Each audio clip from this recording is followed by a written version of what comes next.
राजू वैसे तो एक बुद्धिमान बच्चा था, पर उसे अंग्रेजी से काफ़ी डर लगता था।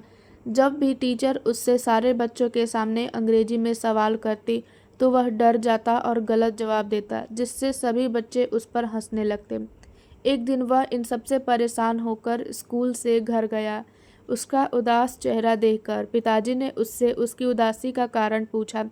तब उसने अंग्रेजी के बारे में बताया। तब पिताजी ने कहा कि चिंता मत करो, मैं तुम्हें ऐसी 5 जादुई बीज के बारे में बताऊंगा जिसे सुनकर तुम अंग्रेजी के उस्ताद बन जाओगे। लेकिन इन 5 जादुई बीज का पालन तुम्हें अच्छे से करना होगा। पहला बीज ये है कि तुम अंग्रेजी कहानियाँ पढ़ने की कोशिश करो। भले ही तुम्हें समझ ना आए, पर तुम कोशिश करते रहो। दूसरा बीज यह है कि तुम कार्टून और मूवी भी इंग्लिश में ही देखो, अंग्रेजी में ही देखो, भले ही समझ ना आए, और कोई यदि समझ ना आए तो उसका हिंदी मतलब तुम किताब से देखो।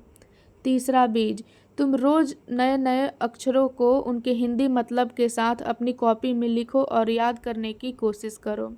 चौथा, तुम रोज़ शीशे के सामने अंग्रेजी में वाक्य बोलने की कोशिश करो, भले ही गलतियाँ हों, लेकिन कोशिश करते रहो।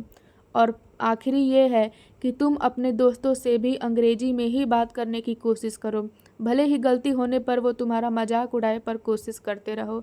ऐसा सब करके राजू आने वाले स्कूल प्रतियोगिता में काफ़ी अच्छा अंग्रेजी में स्पीच दिया, जिसे सुनकर सब लोग दंग रह गए कि आखिर कैसे इसने अंग्रेजी में इतना अच्छा स्पीच दे दिया। इतने अच्छे स्पीच देने के बाद राजू को अवार्ड भी मिला। उस अवार्ड को लेने के बाद राजू बहुत ही खुश हुआ, और उसने इन 5 जादुई बीज के बारे में अपने दोस्तों को भी बताया, और अपने दोस्तों से भी इसका पालन करने को कहा। उनके सभी दोस्तों ने उसकी बात मान ली। बस छोटे छोटे कदम रोज बढ़ाओ, सफलता खुद मिल जाएगी।